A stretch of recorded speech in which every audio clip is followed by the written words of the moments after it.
In Bogota, Colombia, 9-year-old Catala is sitting at the dinner table when her father, Fabio, realizes their time has run out. He is a high-level enforcer for the drug lord Don Luis, and he's just betrayed him. Fabio hands Catala a microchip containing the cartel's secrets and tells her it's her passport to a new life. Suddenly, the front door is kicked open. Marco, Don Luis's top assassin, enters with a squad of gunmen. Catala's parents are gunned down in front of her. Marco sits across from the young girl and demands the chip, but Catala doesn't cry. Instead, she stabs Marco through the hand with a kitchen knife and leaps out the window. A high-speed foot chase erupts through the slums of Bogota. Catala outruns professional killers by sliding through sewers and climbing rooftops. She reaches the U.S. Embassy, vomits the microchip onto the desk, and demands a visa to America. Years later, in Chicago, Catala has grown up to be a cold-blooded phantom. She's now an elite assassin working for her uncle, Emilio. To get her next target, she gets herself arrested for a fake drunk driving charge. Once inside the police station, she picks the lock on her cell, crawls through the ventilation shafts, and enters the holding cell of a rival gangster.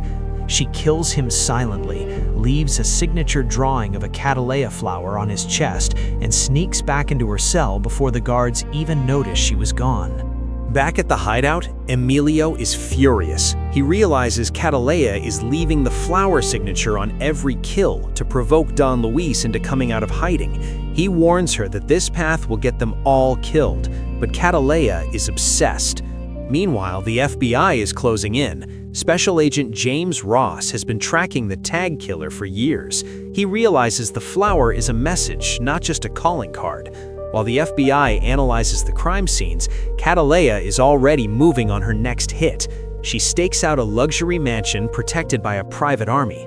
Instead of a frontal assault, she uses a high-powered sniper rifle from miles away, timing her shot with the sound of a passing jet to mask the noise. The target drops dead in his pool, and Catala vanishes into the woods. Catala tries to have a normal life by visiting a man named Danny, who has no idea she is a professional murderer. They spend the night together, but while she's sleeping, Danny takes a photo of her. He sends it to a friend to show off his mystery girlfriend. That photo is flagged by an FBI facial recognition program. Agent Ross now has a face to match the killer.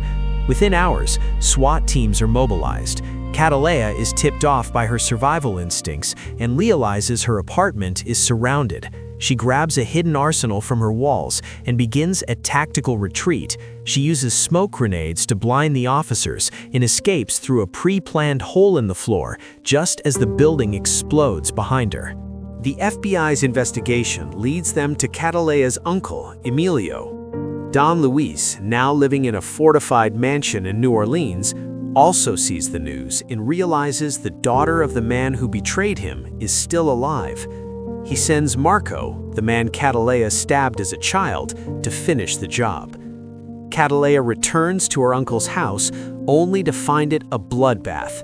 Emilio and her grandmother have been brutally executed. Catala doesn't break down, she hardens. She tracks down Agent Ross, breaks into his home, and holds his family at gunpoint. She doesn't want to kill him. She wants Don Luis's address. Ross realizes he's trapped and hands over the classified location of the drug lord's estate. Catala arrives at the New Orleans mansion, which is guarded by over 50 heavily armed mercenaries. She doesn't sneak in this time. She drives an armored truck through the front gates and unleashes a hail of gunfire.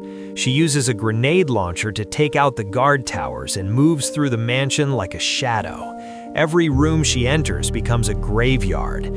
She uses knives, suppressed pistols, and her bare hands to dismantle the cartel's security force. She eventually reaches the panic room, where Don Luis and Marco are hiding. Marco exits the panic room to face her.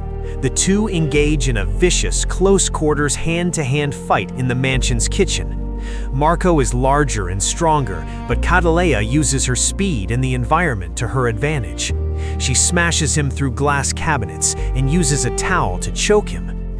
The fight ends when she grabs two sharp bones from a nearby plate of food and stabs Marco in the neck, finishing what she started 15 years ago. Marco falls to the floor, bleeding out, as Catala stares him down without a single word. Don Luis manages to escape the mansion in a secure vehicle, laughing because he thinks he's safe. He calls Catala on her cell phone to mock her, telling her she will never find him. Catala calmly tells him to look in the back seat. Don Luis turns around to see two massive attack dogs, the same dogs Catala had been training throughout the movie. She whistles into the phone, and the dogs rip Don Luis apart as the car swerves off the road. With her revenge complete, Catala calls Danny one last time from a payphone. She tells him she loves him, but warns him never to look for her. She boards a bus and disappears into the crowd, a ghost once again. The FBI is left with a pile of bodies and no lead on where she went. Catala has finally closed the chapter on her past, but she remains the world's most dangerous shadow. Make sure to subscribe and turn on notifications so you can watch more videos like this. Thanks for watching.